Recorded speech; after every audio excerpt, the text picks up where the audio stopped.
Une bête dans la lande, un récit extrait des Contes et légendes de Bretagne. Lecture par Christophe Tabar. Lis cela, dis-je. Lis et découvre cette fois encore, si tu le peux, une excuse pour la brutale stupidité de tes paysans. Je tendis à Peinarn un entrefilet découpé le matin même dans mon journal. Il le prit, et, penché sous la lampe de son bureau qui disparaissait à demi parmi un entassement de revues, de papiers, de livres, il lut à haute voix ce qui suit. Il y a quelques jours, 3 jeunes gens de Saint-Donant regagnaient vers minuit leur domicile. Au moment où ils allaient se quitter, l'un d'eux aperçut, malgré la nuit sombre et à travers les fumées de l'ivresse, un âne qui, dans un fossé, paissait paisiblement l'herbe clairsemée qu'abritait une haie touffue. Il s'arrêta net, comme pétrifié de surprise, et, retenant ses camarades, il leur dit très bas à l'oreille : « Vous voyez cet âne ? Eh ben, c'est Monsieur X, le vicaire. » Ses 2 compagnons s'exclamèrent : « Le vicaire ? » ?»« Eh oui, reprit l'autre. Ne savez-vous pas que pendant le mois de janvier de chaque année, les prêtres ont le pouvoir de se changer en bêtes ? Rappelez fort opportunément, cette superstition populaire encore très répandue dans certaines régions de Bretagne leva toutes les incertitudes des jeunes gens. Or, ils avaient une terrible vengeance à tirer du vicaire en question, lequel, paraît-il, les aurait désignés à ses ouailles comme un exemple à ne pas suivre. Aussitôt, conseil de guerre, et les voilà qui décident, sans autre forme de procès, de tuer le prêtre. Un tas de fagots se dressait à quelques mètres de là. Ils en arrachèrent chacun un solide bâton, puis se dirigèrent résolument vers l'ennemi abhorré qui continuait dans la nuit silencieuse à brouter en paix. Ils le frappèrent à tour de bras, sans arrêt, avec rage, jusqu'à ce que leurs forces fussent épuisées. Quelques heures plus tard, à l'aube, un cantonnier qui se rendait à son travail découvrit le cadavre horriblement mutilé du pauvre âne. « Eh bien, dis-je, impatient, n'est-elle pas inouïe, cette histoire ? Qu'en dis-tu enfin ?» Peinarn, sa lecture achevée, s'était renversé sur son fauteuil dans une attitude familière. Son regard distrait suivait les flammes souples qui, dans le foyer, s'enroulaient autour des bûches. C'est une figure originale que celle de mon vieil ami. Ses travaux sur les langues celtiques lui ont acquis justement sa renommée de savant. Mais à cette érudition précise, il mêle, je ne sais comment, un véritable appétit de mystère qui se traduit par un attachement passionné et naïf aux superstitions de notre province bretonne. Il n'est pas éloigné de leur attribuer une sorte de réalité, et je n'oserais affirmer jusqu'à quel point il porte sa crédulité. Mais, connaissant mon scepticisme, il ne me livre pas le fond de sa pensée sur ces choses. « Sais-tu ce que je me dis depuis ce matin ?» continuai-je, agacé de son silence. « C'est que vous êtes de grands coupables, toi et les autres, d'entretenir, non, le mot est trop faible, de cultiver avec amour et respect dans notre Bretagne le souvenir de ces superstitions ridicules, conseillères de cruauté. Je te le répétais souvent, marchons en avant, ne nous obstinons pas à traîner avec nous ces débris du passé qui encombrent les âmes ignorantes de ceux de chez nous. Mais tu hausses les épaules. Oui, tu les connais, mes idées. Seulement écoute ceci. Si cette histoire n'était pas d'une aussi révoltante barbarie, elle serait tout au moins grotesque. Je t'arrête là, dit Peinarn, et je vis passer dans son regard froid d'ordinaire une flamme de colère. Si tu parles de cruauté, je déplore comme toi de pareils actes. Je te ferai remarquer seulement que ces hommes étaient ivres, et en partie irresponsables. Mais ce que je te reproche, c'est d'appeler toujours grotesque ou ridicule ce que tu ne comprends pas. « Comment ?» m'écriai-je stupéfait. « Dans ce cas, le mot ne convient-il pas ? Un vicaire métamorphosé en âne. Aurais-tu la prétention... » « Je n'ai aucune prétention, » dit sèchement Peinarn, en appuyant sur ce mot. « Mais je vais, si tu le permets, te donner à lire une histoire que je suis seul à connaître et qui ne manque pas d'intérêt. » En disant ces mots, il se leva et s'approcha d'une vieille armoire de chêne sur laquelle le feu jetait des lueurs. Il y prit un manuscrit, puis revenant s'asseoir à son bureau. « Ceci, me dit-il, fut écrit par mon grand-père en 1825. Il avait, à cette époque, 23 ans. Il était revenu de Paris, tout enflammé de romantisme, avec un bagage littéraire qui, tout compte fait, demeure au fond de ses tiroirs. Tu souriras peut-être, en lisant ces pages, de la naïveté pompeuse du style, mais tu sais comme moi que celui qui les a écrites fut l'homme le plus probe et le plus loyal de tous. Tu n'es pas en droit de mettre en doute la vérité de son témoignage. »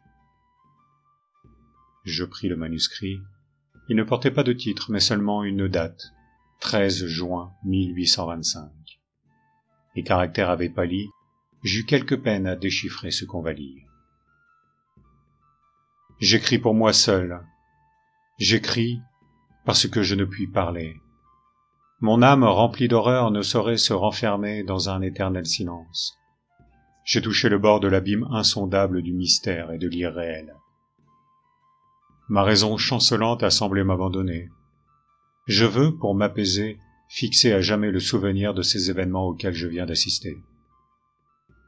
Il y a 2 ans, je voulus montrer le charme et la poésie d'un été breton au meilleur de mes amis, à mon autre âme, Olivier. Nous arrivâmes tous deux au mois de juin. Ô douceur de la maison paternelle retrouvée! Combien sont tendres ces affections au cœur de celui que sa jeunesse n'a point protégé des orages de la vie. En cette saison, la nature se pare de magnificence. Les champs de Lande éclatent au loin, fleuris d'or. Nos vieux manoirs à demi ruinés surgissent sur le fond des solitudes silencieuses. Les clochers à jour élèvent dans l'azur profond leurs fines dentelures, comme s'ils emportaient avec eux les oraisons de ces pieuses âmes qui ont prié dans l'ombre des églises. Toutes ces choses familières pour moi, la présence d'un ami les faisait parler à mon cœur pour la première fois. Nous parcourions tout le jour la campagne, insensibles à la fatigue, car nos âmes s'unissaient dans la commune extase de nos conversations.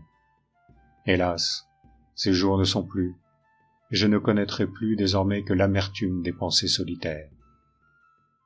Un jour que nous nous étions avancés plus loin que de coutume, nous nous égarâmes.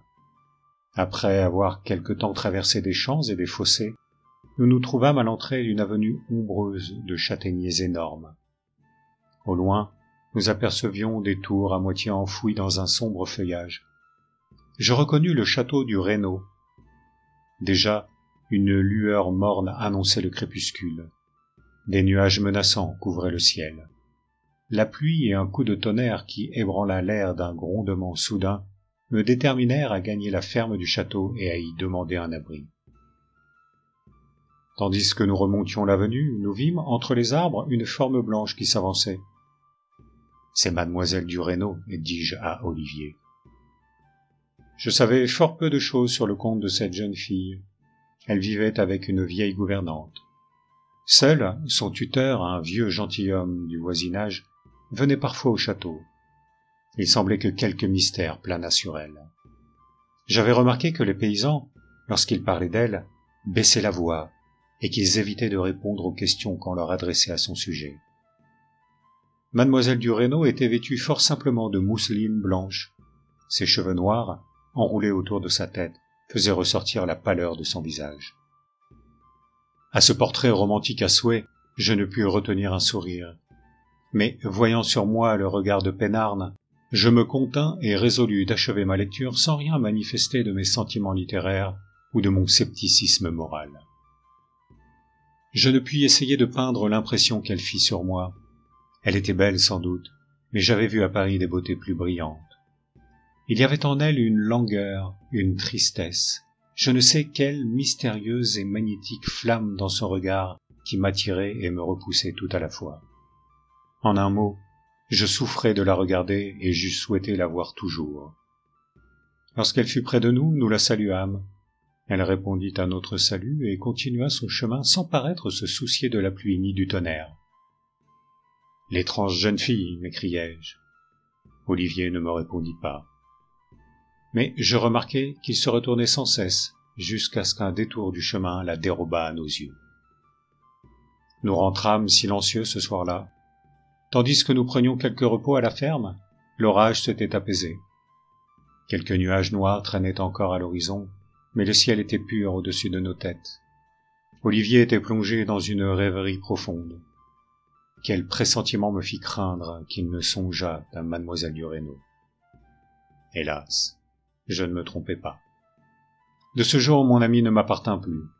Il trouvait sans cesse quelques prétextes pour sortir seul. Le matin, parfois, quand je m'éveillais, il était déjà parti. Au retour, il paraissait embarrassé et trouvait toujours une raison assez mauvaise pour expliquer son absence. Cependant, nous étions arrivés à la veille de notre départ. Ce matin-là, Olivier entra dans ma chambre et me dit brusquement « Ne m'attends pas aujourd'hui, je ne pourrai sortir avec toi, il faut que j'aille au Reynaud. » Il me semble, dis-je avec quelque amertume, que c'est un chemin que tu prends bien souvent. Il me regarda, il comprit que j'avais souffert de son silence. « Oui, j'ai été coupable envers toi, me dit-il. Envers toi, mon meilleur, mon unique ami. J'aurais dû te parler, pardonne-moi. Je l'eusse fait si mon secret m'eût appartenu. Tu l'as deviné, j'aime mademoiselle Duresnel. J'ose croire que j'en suis aimé. Le soir où je la vis avec toi pour la première fois, je rentrai en proie à un trouble que j'ignorais jusqu'alors. Je n'avais plus qu'une seule pensée, retourner en ces lieux où elle m'était apparue. Je partis, j'errai comme un insensé dans cette avenue. Un hasard fortuné l'amena près de moi. Ah, mon ami, comment ai-je trouvé le courage de lui parler? Quels mots ai-je balbutiés? Je ne sais, mais sans doute elle lut dans mon cœur, car elle ne me repoussa point. Depuis 1 mois, nous nous sommes revus sans cesse. Chaque jour, une chaîne plus forte me lie à elle. Cette chaîne, nous ne la briserons que par la mort. Mais tu t'étonnes que j'ensevelisse dans le secret un amour si pur. Tu me reproches peut-être de n'avoir point parlé à son tuteur. Elle l'a voulu ainsi. Il est impossible maintenant que je sois votre femme, m'a-t-elle répété. Revenez l'an prochain. Ce qui n'est pas possible aujourd'hui le sera peut-être alors. Tu vas croire que l'amour m'a privé de raison. Eh bien, je te jure que quelque affreux mystère plane sur elle. Je l'ai vue parfois en proie à une terreur dont je ne puis deviner la cause. Hier, elle était pâle, abattue, et me regardait avec désespoir. « Ah, m'écriai-je, puisque vous souffrez, laissez-moi souffrir aussi. Vous croyez donc mon amour bien faible, puisque vous n'osez vous confier à lui. » Olivier, dit-elle, d'un ton égaré, si vous saviez, vous fuiriez loin de moi. Elle se tut brusquement et murmura quelques paroles que je ne compris pas. Puis revenant vers moi, elle me dit doucement « Partez maintenant, je vous en conjure, vous ne pouvez rien pour moi. Demain je serai calme, je serai heureuse, partez si vous m'aimez. » Je lui obéis, je la quittai le cœur brisé. Aujourd'hui je la verrai pour la dernière fois. Olivier se tut et cacha son visage entre ses mains. Je m'approchai de lui et lui dis les mots que seul mon cœur pouvait trouver pour apaiser le sien. J'avais cessé de sourire. Une sorte de charme se mêlait à mon désir d'ironie. Avez-vous remarqué que ce qu'il y a d'un peu romance dans la sentimentalité désuète de 1830 n'est pas exempte d'un grand charme de naïveté et finit par vous toucher le cœur sans qu'on y prenne garde, à la façon dont les pastels pâlis caressent le regard? Le récit reprit. La journée s'écoula rapidement pour moi, occupé comme je l'étais à préparer toutes choses pour notre départ. Olivier rentra dans l'après-midi. Il paraissait triste. La soirée était belle. Je lui proposai une dernière promenade après que le dîner fut terminé. Nous sortîmes. Insensiblement, ses pas le dirigeaient du côté du Reynaud. Allons, me dis-je, et que son âme troublée goûte une dernière fois la douceur d'être près de celle qu'il aime. Des étoiles innombrables paraissaient dans le ciel. Nos âmes s'enivraient de ce frémissement mystérieux de la nature que l'on entend pendant une nuit d'été. Parfois nous échangions quelques paroles. Nous étions revenus à ce temps heureux où nous n'avions qu'une seule pensée à deux. Nous marchions depuis 1 heure. Au loin, je voyais entre les arbres les tours du Reynaud. Nous nous assîmes près de la route, au pied d'un grand chêne. Olivier, du regard, disait un dernier adieu à celle qui remplissait son cœur. Des pas sur la route troublèrent le silence. Je me penchai et vis 3 paysans qui s'avançaient vers nous. Nous étions cachés par l'arbre contre lequel nous nous appuyions. Je fis signe à Olivier de ne pas trahir notre présence. Quelques mots arrivés jusqu'à moi avaient excité ma curiosité. Je savais qu'à notre vue, ils se renfermeraient aussitôt dans le mutisme farouche qui leur est habituel. Ils parlaient lentement, laissant souvent un intervalle entre leurs paroles, ainsi que le font les hommes de notre pays, comme si leur pensée tardive avait quelque peine à s'exprimer. Je compris qu'ils s'entretenaient de cette croyance singulière qui veut qu'un homme puisse se transformer en bête ou se trouver métamorphosé par l'action maudite d'un sorcier. L'un d'eux assurait que le chien d'un village voisin n'était autre que le sorcier Fantique, qui se transformait ainsi la nuit pour se livrer à ses maléfices contre les pauvres gens.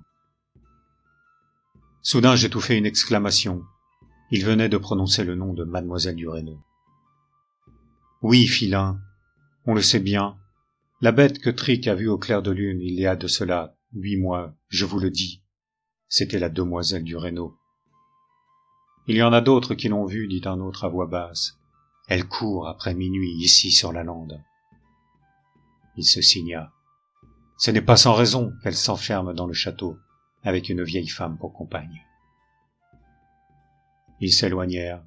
Déjà leurs paroles se perdaient dans la nuit. Je ne sais pourquoi ces propos que j'avais écoutés et desquels j'aurais souri à un autre moment me glacèrent d'effroi. D'un mouvement presque inconscient, je me levai.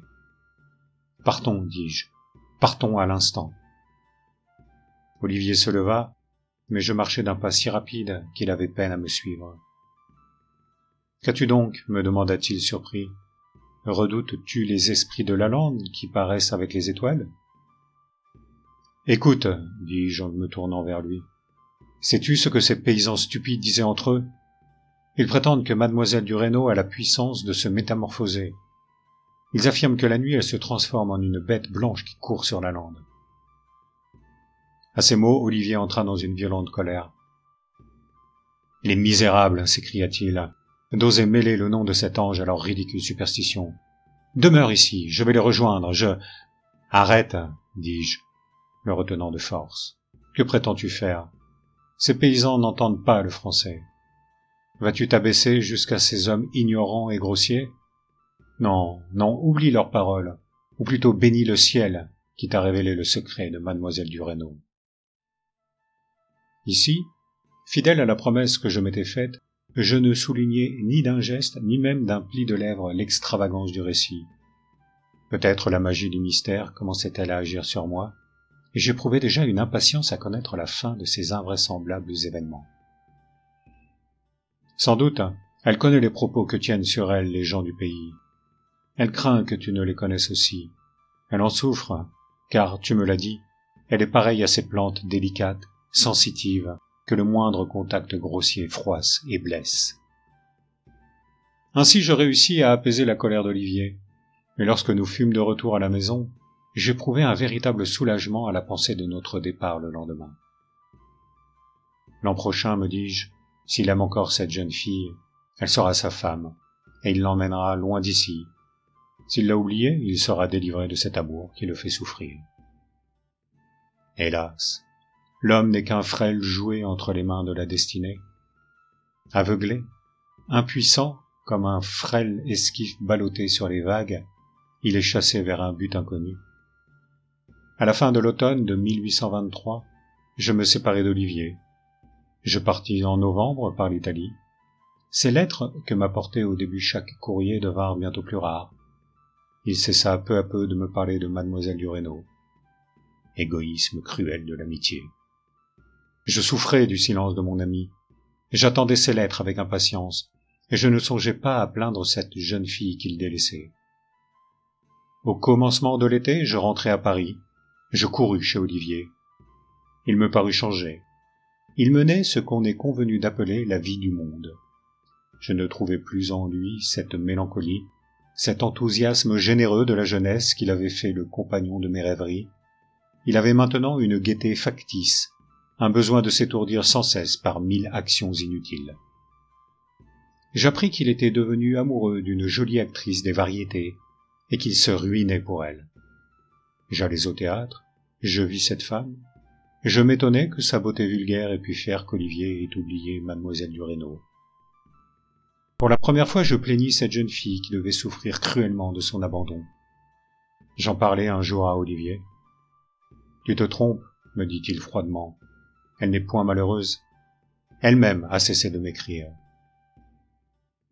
Le moment était venu pour moi de me rendre en Bretagne. Je demandai à mon ami de m'y accompagner. Il parut embarrassé, puis m'avoua qu'il suivait mademoiselle B des variétés à Bade, où elle allait donner des représentations. Je n'insistai pas, mais mon cœur se serra. J'avais espéré, au milieu de cette nature qui nous est si chère à tous deux, retrouver le compagnon que j'avais perdu. Je partis seul. Je passai des jours heureux dans cette maison paternelle, qui me rappelle les souvenirs touchants de mon enfance. J'étais loin de penser qu'un événement allait détruire le bonheur dont je jouissais dans cet asile de paix. Je reçus à la fin de l'été une lettre d'Olivier. Il demandait à passer avec moi quelques jours. Je lui écrivis de venir. Je lui répétai ce qu'il savait déjà, que l'arrivée d'un ami est une joie dont on ne se lasse jamais. Hélas, par quelle fatalité cruelle attendons-nous si souvent avec bonheur l'heure qui doit nous être funeste. La veille de l'arrivée d'Olivier, je me dirigeais du côté du Reynaud. Je ne sais quelle force m'entraînait vers ces lieux que j'avais évités jusqu'alors. Au moment où je passais devant l'avenue qui conduit au château, je hâtai le pas. Je craignais d'apercevoir celle qui souffrait sans doute par la faute de mon ami. Mais à cet instant même, je vis devant moi mademoiselle Duresneau. « Monsieur, me dit-elle d'une voix dont l'accent me pénétra au fond du cœur, Olivier est-il près de vous ?» Je demeurai confus, interdit devant elle. Puis, levant les yeux, je rencontrai son regard. Ah, ce regard, étrange et terrible. Je sentis passer en moi une flamme brûlante, comme si ses yeux attachés aux miens me consumaient d'un feu ardent. Ceci n'est pas le rêve d'un esprit malade. J'étais en possession de ma raison. Aucun soupçon, aucune crainte n'effleurait mon esprit. Eh bien, je le jure, à l'instant où le regard de mademoiselle Duresneau se fixa sur moi, j'eus la sensation que j'avais devant moi, non une femme, mais un être mystérieux dont la souffrance ne pouvait être la mienne. Je frissonnai, comme si, en ce jour d'été, un vent glacé eût traversé l'air. Mais cette sensation ne dura qu'un instant. Elle baissa les yeux, je la regardai, je ne vis plus qu'une jeune fille que sa pâleur et sa tristesse rendaient infiniment touchante. « Mademoiselle, Olivier sera ici demain, dis-je. »« Je vous remercie, monsieur, » me dit-elle simplement, et, me saluant d'un geste plein de grâce, elle s'éloigna à mes yeux. Le lendemain, mon ami arriva. Il était sombre, silencieux. Je compris que cette femme, dont il était l'esclave, ne lui donnait qu'un bonheur orageux, incertain, qu'il la méprisait et qu'il souffrait de ne pouvoir la quitter. La pitié que j'éprouvais pour la jeune fille que j'avais vue si malheureuse l'emporta. Je lui parlai d'elle, je lui racontai notre entrevue, je la lui peignis si triste, si belle dans sa douleur. Il détourna la tête. « Ne me parle jamais d'elle, » dit-il. Je devinais dans l'accent de sa voix tout le mécontentement qu'il avait de lui-même, tout le déséquilibre de sa pensée, de sa volonté, qui lui donnait une attitude et des gestes de brusquerie violente que je ne lui avais pas connus jusqu'alors. Je réussis à persuader Olivier de m'accompagner à une de ces fêtes religieuses que l'on nomme « pardon » en notre pays, et qui offre un spectacle pittoresque auquel il n'était pas insensible jadis. L'été paraît s'attarder parfois avec complaisance dans nos campagnes. Le jour du pardon, ce jour qui devait se terminer d'une façon si funeste, le soleil brillait d'un éclat radieux. J'entraînai Olivier parmi cette foule de paysans accourus de tous côtés. Je lui fis admirer les coiffes blanches dentelées, les broderies éclatantes. Je l'emmenai dans la prairie où des jeunes gens et des jeunes filles dansaient au son du biniou. Nous entrâmes dans l'église où s'entassent jusqu'aux voûtes les ex-voto, humble témoignage de la piété de ce peuple. Toute cette joie, ce soleil était indifférent à son âme. Nous nous éloignâmes alors que le jour touchait à sa fin. Il nous fallait prendre la route qui passe près du Reynaud. La nuit vint, une nuit sombre. Les étoiles tardaient à paraître dans le ciel. Autour de nous, la lande n'était qu'une étendue immense et silencieuse. Tout à coup, un cri s'éleva. Un cri? Non, une plainte déchirante pareille à celle que pousserait une âme torturée par la douleur. Olivier me saisit au bras. « Qu'est-ce » fit-il brusquement. « Un oiseau de nuit, sans doute, fis-je. Peut-être. » Mais je n'achevai pas. Mon regard se fixa avec terreur sur une petite forme blanche qui glissait sans bruit sur la lande. Notre cocher laissa tomber les rênes. « Jésus Dieu !» dit-il épouvanté. « C'est la bête du Reynaud, monsieur !» Je lui criai comme un insensé. « Va, avance, au galop, au galop !»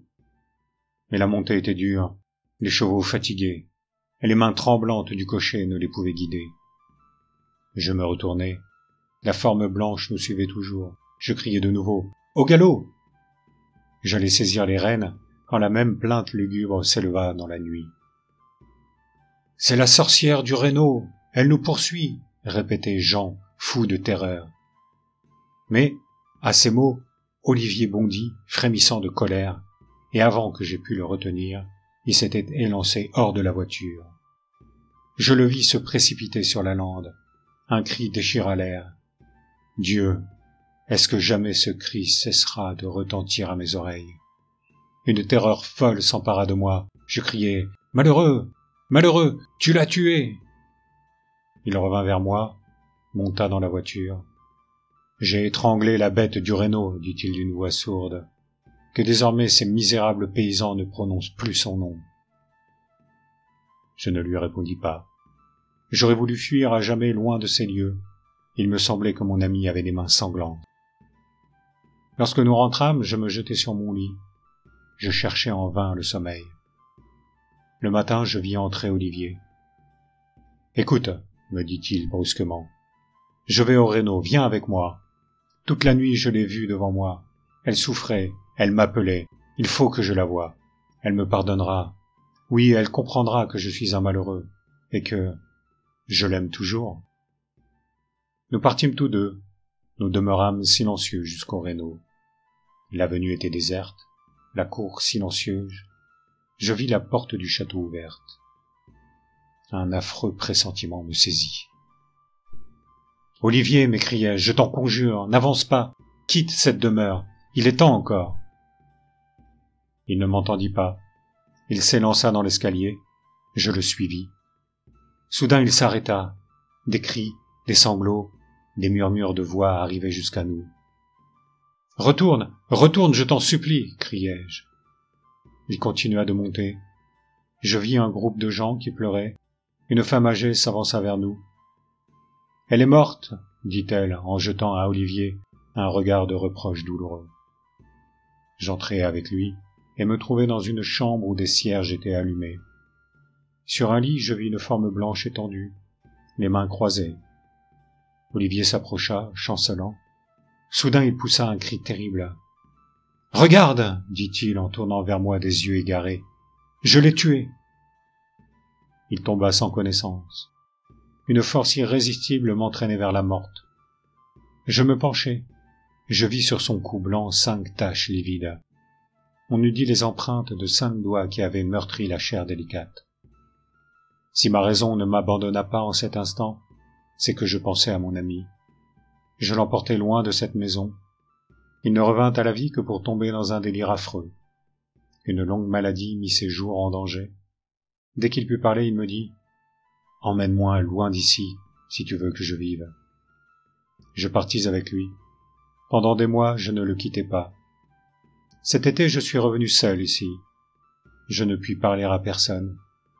Depuis que j'ai écrit ces pages, il me semble que le secret terrible que je renferme en mon âme est moins douloureux. Le 7 décembre 1825. Fin. Ici, le manuscrit s'arrêtait. Je levai les yeux sans mot dire. Je rencontrai le regard de Peinard. « Très curieux, n'est-ce pas ?» me dit-il froidement. Je ne trouvais rien à répondre. Toute la raillerie que j'avais tenue prête avait expiré dans ma pensée.